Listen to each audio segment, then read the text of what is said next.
Welcome to the third in a series of 20 devotionals in the Lent in Art devotional series. A visual devotional tells the familiar stories of the Bible in a way that primarily addresses your sense of sight. We want you to see the stories in a new and fresh way, and our talented artists have given us a gift by using their gifts. Kelly Bagdanoff has a gift, and she is your guide on this journey. Our prayer is that it helps you to see God during this season. In this devotional, there are two basic parts. The first is called the reading. You should approach paintings in the same way you would a book. A book has words that conjure up ideas and images in our head. A painting uses images and is more evocative and striking. The symbols and placement have meaning, and we need to read the meaning. In this part of the devotional, Kelly will provide the needed items of background that will help you to read the painting. The second part is the contemplation. Kelly will give you some guidance, but she really wants you to engage with the painting and let it speak to you. Examine the painting, notice the details, read the accompanying passages of Scripture, and see where the artist is taking the story. And you will be surprised that you experience the story of Jesus in a fresh new way. We cover 20 different paintings in the whole devotional. You can use them however you like. 3 for every week of the Lent season will complete the 20 before Easter. The subject for this video is a painting entitled The Cleansing of the Temple by Domenikos Theotokopoulos, better known as El Greco, and was painted in 1600. Thanks for joining us on this tour of Lenten art, and here's Kelly. For today's Lent devotional, we'll be looking at a work of The Cleansing of the Temple by Domenikos Theotokopoulos, who from now on I will call El Greco. So you can tell by his name, he is Greek, but he is a Spanish Renaissance painter who was a Mannerist. So let me break down a little bit of his biography because El Greco is a little bit confusing and a fascinating artist, and we will be looking at him today, and 2 days from now we'll be looking at another one of his masterpieces. So let me give you a little bit of his history. El Greco was born on the island of Crete, so he was Greek, and he was trained as a Byzantine icon painter. So Byzantine art was known for being very solemn, kind of rigid. Things were presented in very specific ways. He decided that he wanted to travel to Italy. This would have been during the Renaissance. And he wanted to learn what he could from the Renaissance masters, in particular Titian and Tintoretto. So he went to Venice and spent a lot of time there, worked with both of them, and while he was there was introduced to the Mannerist style of painting. Now the Mannerists were a reaction against the high Renaissance works. Reaction against isn't quite right, but they were pushing back on some of the principles of high Renaissance art. In particular, high Renaissance art is exemplified by equilibrium of form and proportions and perspective. Beauty is the ideal, perfection, not reality, but perfection. So yes, they wanted everything to look real, but perfectly real. It's not like if I went and looked at a tree and drew every leaf exactly, they would be marred, they would have brown spots. These were idealized leaves in the high Renaissance, and their paintings are flawless and gorgeous. And there was some pushback against that among the Mannerists, and they deliberately created compositions that were out of balance, where the scale was confused, where the spatial relationships between figures were crowded or spread out too far, where we were forced into the picture plane. They elongated their figures. They made flesh tones unnatural. So the Mannerists were a pushback against the ideals of the Renaissance. And while El Greco was in Venice, he began to combine the worlds of the Byzantines, the Venetians, the Mannerists, and mysticism into his own unique artistic language. He left Venice eventually and moved on to Toledo, Spain, to fulfill a commission. And in this new environment, he found an audience for his unique style and a place to develop his dramatic visions without the critics that ruled Italian art, where it was very specific what was acceptable and what was not.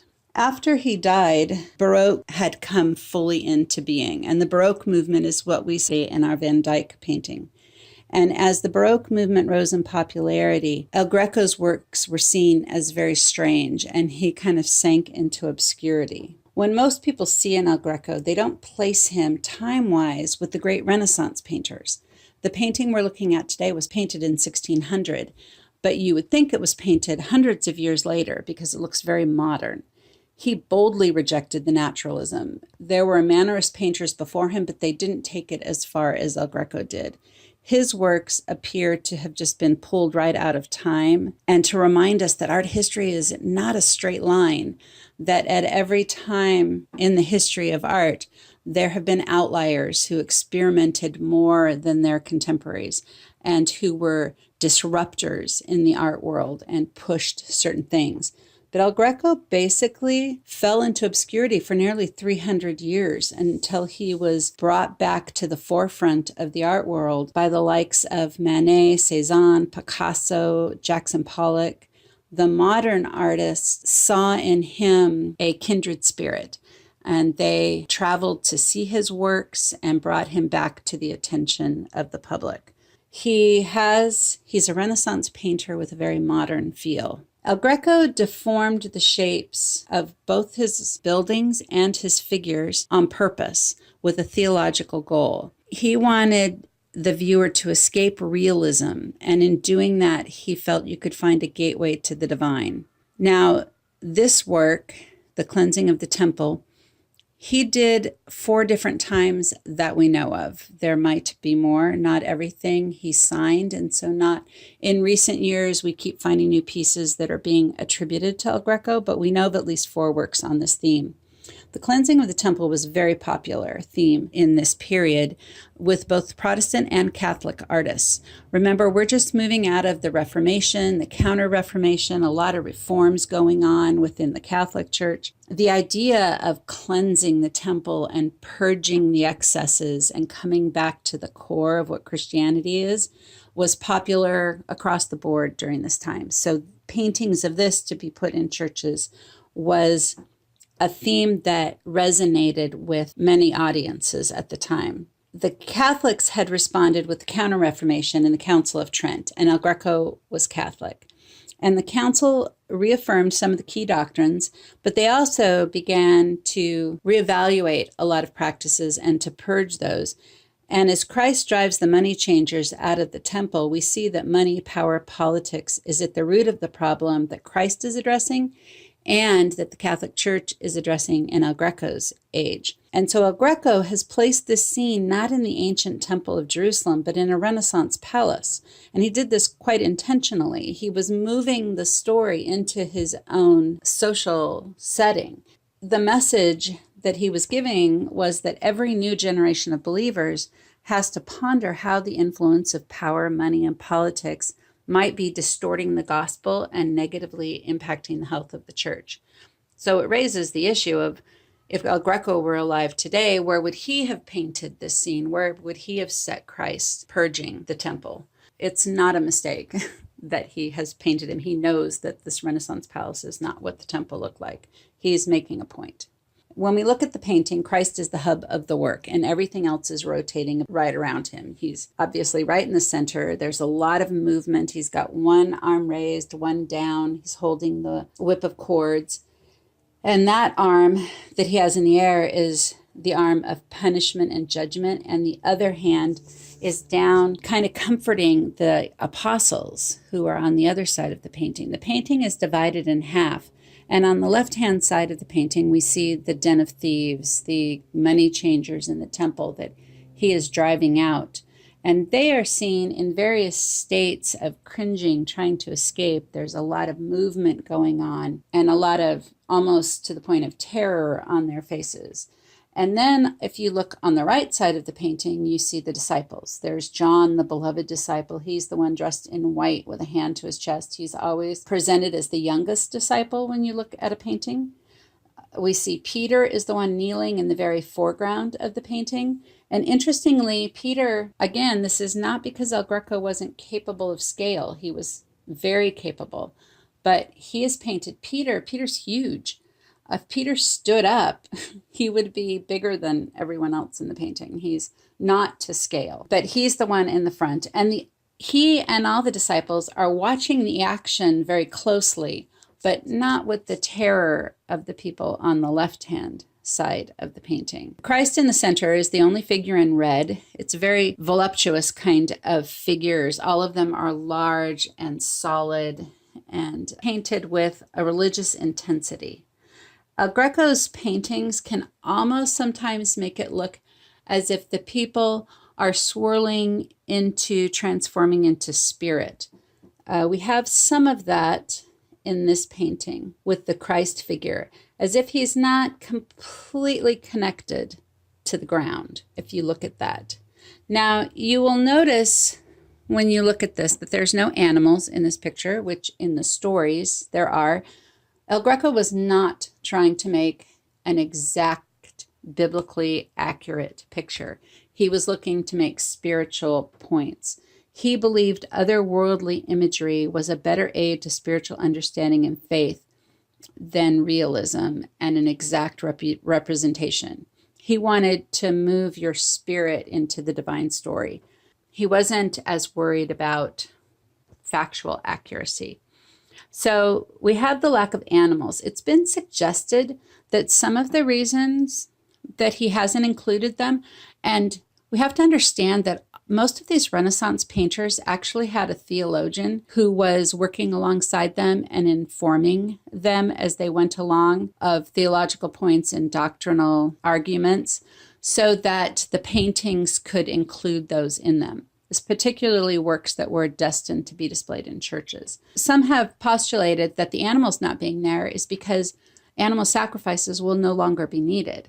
Christ is about to go to the cross, and so he went into the temple and freed all the animals because they would no longer be needed as sacrifices because he was going to be taking on the sins of the world, and so they would no longer have to give their lives. So he freed the animals. There are two bas-reliefs in the very back of this building. If you look on the left and on the right, you'll see them back there. They allude to the twin themes of punishment and redemption.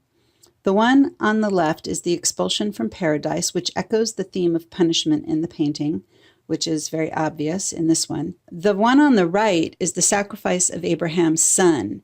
And so in that story, Abraham's told to sacrifice his son, and at the last moment, God intervenes and provides an animal to be sacrificed in place of Isaac. So Isaac is saved, but a sacrifice is made. That relief is foretelling the crucifixion of Christ that's to come.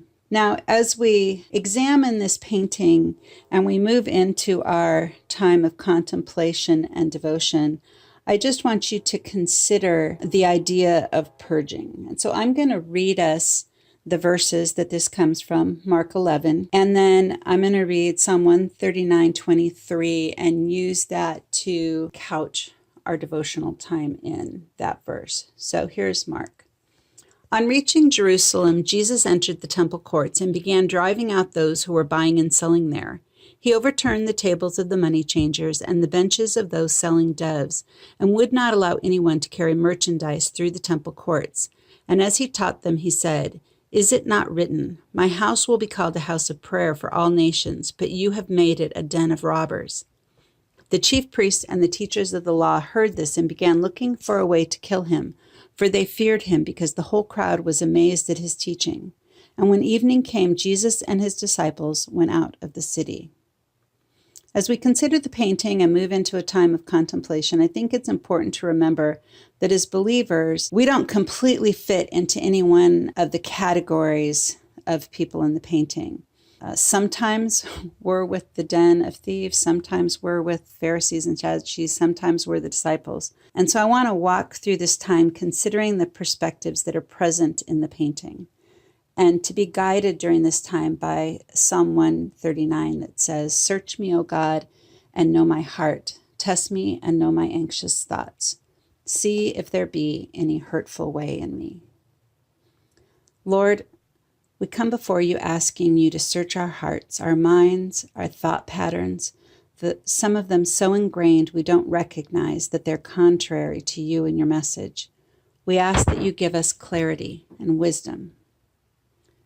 Lord, open our eyes to those times we fall into the trap of the money changers, where we allow money, either the acquiring of it or anxiety about it, not having enough of it, to cloud our vision, where we have allowed financial considerations to dictate or justify, ignoring the promptings of your Spirit. We ask ourselves, where has wealth, real or desired, or just the idea of wealth, gotten a foothold in our hearts? Search us, O God. Test our anxious thoughts.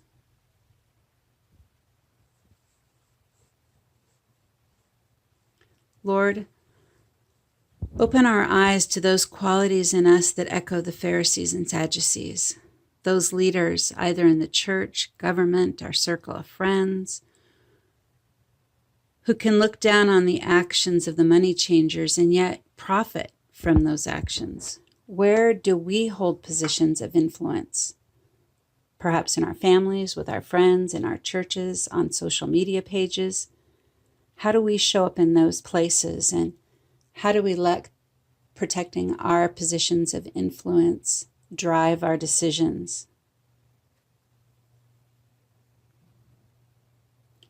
Where we have influence, do we use it to protect ourselves or to lift those around us? Do we use our influence to promote ourselves or to promote your kingdom? Give us clarity, Lord, to see the differences clearly. Lord, search us and know our anxious thoughts. Comfort us as you do the disciples. Let us feel your protection and love even when we are the ones who are failing. We know that without your grace and mercy, our minds and hearts are quick to seek what is best for us and not what is best for others and for your kingdom. As we walk through this day and this Lent season, Lord, we ask you to search our hearts, our minds, and bring to our attention those areas that need your cleansing touch.